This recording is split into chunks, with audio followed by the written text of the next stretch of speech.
জায়গা, এখানে সব পরিত্যক্ত সমস্ত জিনিসে আগুন লেগে গেছে যে কোনো কারণে।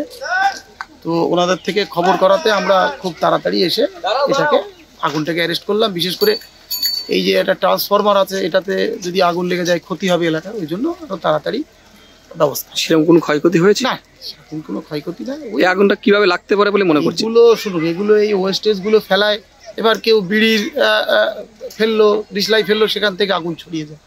এগুলো মানুষকে একটু সচেতন হতে হবে, এই হচ্ছে বিষয়। কতক্ষণ লাগলো মোটামুটি? মোটামুটি আধা ঘন্টা লেগেছে আমাদের ফায়ারটাকে অ্যারেস্ট করতে।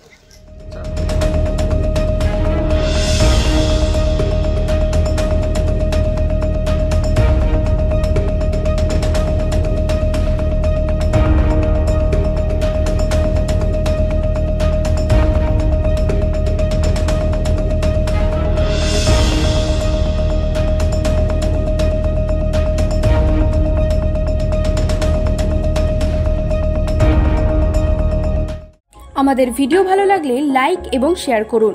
কমেন্ট সেকশনে গিয়ে জানান আপনাদের মতামত। আরও ভিডিও পেতে আমাদের চ্যানেল সাবস্ক্রাইব করুন এবং প্রতি মুহূর্তে খবরের আপডেট পেতে প্রেস করুন বেল আইকন।